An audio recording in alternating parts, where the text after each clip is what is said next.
BJP अपने लिए उम्मीदवार कब खोजेगी?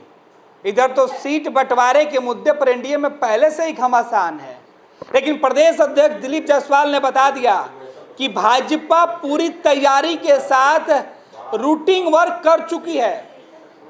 तारीख तय हो गया है। एक एक उम्मीदवार को चुनने के लिए 15-15 नेताओं से राय लिया जाएगा। आखिर ये राय कब लिया जाएगा और वो 15 लोग कौन होंगे?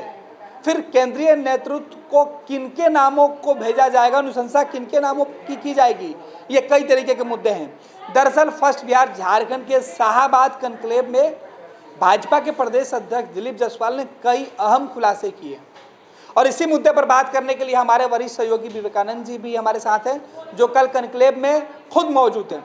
विवेका जी, फर्स्ट बिहार झारखंड के मंच पर दिलीप जायसवाल ने कई सारी बातें कही, विरोधियों को भी उन्होंने चेताया, लेकिन चुनाव के नज़र से अगर देखें कि चुनाव को लेकर कई सारी बातें जो भाजपा कार्यकर्ताओं को जानना जरूरी है या वो लोग उम्मीद लगा के बैठे हुए हैं, उनके लिए कौन कौन सी महत्वपूर्ण बातें हुई थी? देखिए, कल शाहाबाद कॉन्क्लेव में भारतीय जनता पार्टी के प्रदेश अध्यक्ष डॉक्टर दिलीप जायसवाल भी गए थे और 2-3 महत्वपूर्ण बात चुनाव को लेकर, वैसे तो कई महत्वपूर्ण बातें हुई, लेकिन सीट बंटवारे, कैंडिडेट चयन को लेकर के 2-3 महत्वपूर्ण बातें कही। उन्होंने कहा कि 2 दिनों पूरे जिले भर के जो 52 संगठन जिले हैं, जो 38 जिला में उनका 52 संगठन जिला है, तो वहाँ के तमाम जो जिलाध्यक्ष हैं, पूर्व जिलाध्यक्ष हैं, पूर्व विधायक हैं, पूर्व सांसद हैं, पूर्व एमएलसी हैं, वर्तमान सांसद विधायक एमएलसी हैं, करीब हर ज़िले से 15-20 लोगों को बुलाया जाएगा, उनसे बातचीत की जाएगी। 1 घंटे एक जिला के लिए दिया गया है, यानी कि एक ज़िला में जो तमाम जो सदस्य होंगे उनसे राय मशविरा किया जाएगा। कैंडिडेट चयन के मुद्दे पर चर्चा होगी, संभावित कैंडिडेट कौन कौन हो सकते हैं उस पर विचार किया जाएगा, जो वर्तमान विधायक हैं उन पर चर्चा की जाएगी और एक बाकायदा खाका तैयार किया जाएगा। तो उस 1 घंटे के दरमियान पूरी जानकारी, ग्राउंड लेवल की जानकारी प्रदेश नेतृत्व लेगा और उसके बाद जब सभी जिलों की समीक्षा, 2 दिनों की समीक्षा है, 24 तारीख और 25 तारीख, तो इन 2 दिनों में पूरी समीक्षा सभी जिलों की सभी 243 सीटों पर होगी, चर्चा होगी। ठीक है, जहां पर सहयोगी दलों के कैंडिडेट होंगे, लेकिन विचार उस पर भी होगा और वहां पर एक पूरी जो जानकारी है, ग्राउंड लेवल की जानकारी, उससे नेतृत्व अवगत होगा और फिर जब पूरी जानकारी इकट्ठा हो जाएगी तो अब संभावित सीट को लेकर के एक विस्तृत रिपोर्ट जो है शीर्ष नेतृत्व यानी केंद्रीय नेतृत्व को भेजी जाएगी। तो 2 दिनों का महत्वपूर्ण कार्यक्रम, महत्वपूर्ण बैठक, महत्वपूर्ण मतलब ग्राउंड लेवल की जानकारी लेने के लिए 2 दिनों की महत्वपूर्ण यह बैठक बुलाई गई है और उसमें कैंडिडेट चयन को लेकर के एक मतलब खाका तैयार होगा, कौन कौन से संभावित प्रत्याशी हैं और उसकी लिस्ट तैयार की जाएगी और एक विधानसभा क्षेत्र में कम से कम 3 जो संभावित कैंडिडेट होंगे उनका नाम तैयार कर करके और शीर्ष नेतृत्व को भेजा जाएगा। तो 2 दिन 24 और 25 की तारीख महत्वपूर्ण है भारतीय जनता पार्टी के लिए। एक तो यह बात हो गई। दूसरी बात यह हो गई कि इस बार कई सीटों की अदला बदली होगी। ऐसी खबर आ रही है कि जिन सीटों को लेकर के कहीं कोई विवाद है और उस पर कहीं अगर सहयोगी दल जेडीयू की नज़र है तो बीजेपी छोड़ सकती है उस सीट को, बीजेपी उस सीट को छोड़ सकती है।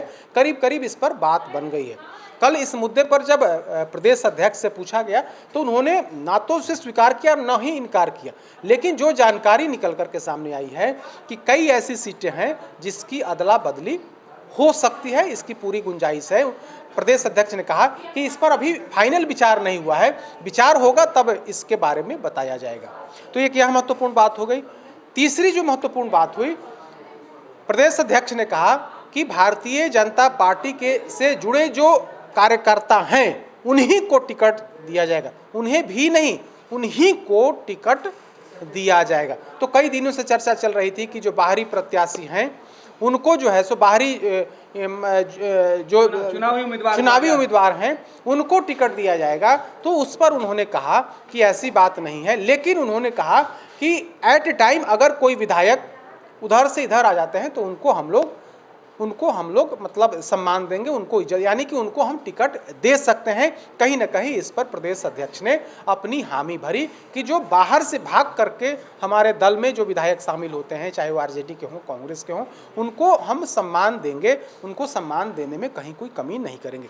तो कल शाहाबाद कॉन्क्लेव में प्रदेश अध्यक्ष ने क्लियर कर दिया कि सीट का बंटवारा अभी तक उस पर फाइनल बातचीत नहीं हुई है। हम लोग अपने स्तर से तैयारी कर रहे हैं और जैसे ही बातचीत हो जाएगी तो चुनाव की घोषणा होते ही या घोषणा होने से ठीक पहले हम लोग सभी 243 सीटों पर एनडीए का साझा प्रत्याशी जो है हम लोग उतारेंगे, उसकी घोषणा कर देंगे। जहां तक भारतीय जनता पार्टी की बात है तो भारतीय जनता पार्टी अपने स्तर से तैयारी कर रही है, लेकिन इस बार हम लोगों ने, जैसा कि उनका कहना था कि इस बार हम लोगों ने इस नीति पर हम लोग चल रहे हैं कि कोई किसी दल का प्रत्याशी नहीं होगा, वो जो प्रत्याशी बीजेपी का होगा वो सभी दलों का प्रत्याशी होगा।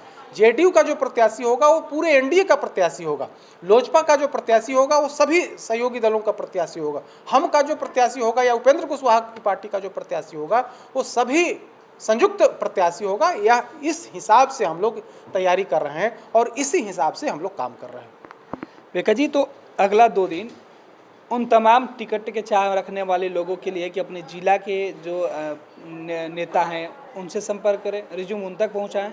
देखिए, यह तो बीजेपी में यह व्यवस्था रही है, ठीक है, पूर्णतः लागू नहीं होता, लेकिन बीजेपी में यह व्यवस्था रही है, चाहे आप लोकसभा चुनाव के दौरान देखें या फिर विधानसभा। लोकसभा चुनाव के दरमियान भी ऐसी ही बात हुई थी कि जब जिला लेवल के अधिकारियों को बुला करके पटना में रायशुमारी की गई थी, उनसे राय ली गई थी कि हमारे कौन प्रत्याशी हो सकते हैं। तो 3 प्रत्याशी का नाम का चयन होता है और फिर प्रदेश नेतृत्व हरी झंडी के लिए शीर्ष नेतृत्व को भेजता है कि आप इसमें से किसी एक का चयन कर लीजिए। लेकिन शीर्ष नेतृत्व को ऐसा लगता है कि इन तीनों में से हमें किसी चौथे को उम्मीदवार बनाना है, तो उनका सर्वाधिकार है, वो विशेषाधिकार है शीर्ष नेतृत्व का कि वो ऐसा कर सकते हैं। चाहे वो राज्यसभा का चुनाव हो या फिर विधान परिषद का चुनाव हो, यहाँ से जिन लोगों का नाम जाता है शीर्ष नेतृत्व उस पर मुहर नहीं लगा करके किसी तीसरे, चौथे, 5वें व्यक्ति पर मुहर लगा देता है, तो शीर्ष नेतृत्व ऐसा करता है।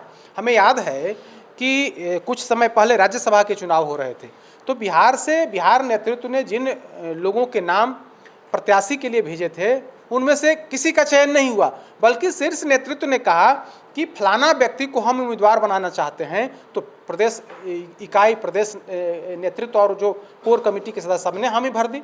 तो शीर्ष नेतृत्व का यह अधिकार है और पहले भी ऐसा होता रहा है कि बीजेपी का शीर्ष नेतृत्व, चाहे वो अमित शाह हो या जेपी नड्डा या उनका जो शीर्ष नेतृत्व है, जो चाहता है वही होता है। लेकिन एक प्रोसेस है, एक व्यवस्था है, एक पार्टी की एक व्यवस्था बीजेपी ने बना रखी है कि हम लोगों को इस तरह से आगे बढ़ना है। वैसे कांग्रेस पार्टी में भी इस तरह की व्यवस्था है, ऐसा नहीं कि सिर्फ भारतीय जनता पार्टी में।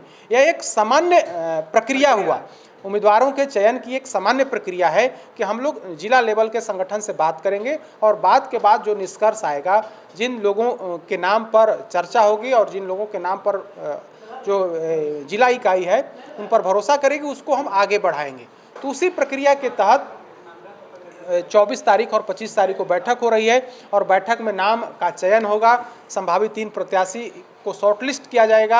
अगर सिटिंग विधायक हैं तो वो तो रहेंगे ही, उनके अलावा 2-3 अन्य नाम होंगे और उन नामों की एक जो पूरी सूची है और उनके बारे में डिटेल जानकारी जो है, एक एक सीट की डिटेल जानकारी शीर्ष नेतृत्व को भेजी जाएगी। शीर्ष नेतृत्व के यहाँ अगर कोई बड़ा पैरविकार होगा तो वो अपने हिसाब से वहाँ पर करवा सकता है, लेकिन निचले स्तर से 3 नाम की सूची भेजी जाएगी। ऐसा कल प्रदेश के अध्यक्ष दिलीप जायसवाल ने यह बातें कही हैं। दूसरी जो हमने बात की कि हम कार्यकर्ता को ही टिकट देंगे। वैसे बीजेपी अब एक ऐसी पार्टी हो गई है कि जहां पर कार्यकर्ताओं को कम, बाहरी लोगों को ज़्यादा तवज्जो दिया जा रहा है। अब बीजेपी में भी यह प्रचलन हो गया है। अब देखने वाली बात होगी कि इसमें क्या होता है, क्योंकि हम लोग अगर पीछे की बात करें, चाहे वो सरकार में जो विभिन्न आयोग निगम में जो नियुक्ति हुई, उसमें हम लोगों ने देखा कि जिनका 2-3 साल का कार्यकाल हुआ है बीजेपी में, उनको भी जगह दे दी गई है। और जो पार्टी का झंडा 20 साल से ढो रहे हैं, 25 साल 30 साल से ढो रहे हैं, वे सड़कों पर घूमते रह गए और बाजी बाहरी लोगों ने मार लिया। उसी तरह से कई संगठन में भी, बिहार बीजेपी के संगठन में भी कई बाहरी लोगों को जगह दी गई। तो ऐसा होते रहा है, अब बीजेपी भी उसी फार्मूले पर चलने लगी है। तो इस बार प्रदेश के अध्यक्ष दिलीप जायसवाल ने कहा है कि हम कार्यकर्ताओं को तवज्जो देंगे, कार्यकर्ता ही हमारे प्रत्याशी होंगे। अब देखने वाली बात होगी कि इनकी बातों में कितना दम है, लेकिन हालिया निर्णयों की अगर हम को चर्चा करें, उसको हम लोग देखें, तो इस निष्कर्ष पर पहुंचा जा सकता है कि भारतीय जनता पार्टी को भीतरी से ज़्यादा बाहरी पर भरोसा है। बिल्कुल, तो अगले 2 दिन बीजेपी के लिए काफ़ी निर्णायक होने वाले हैं।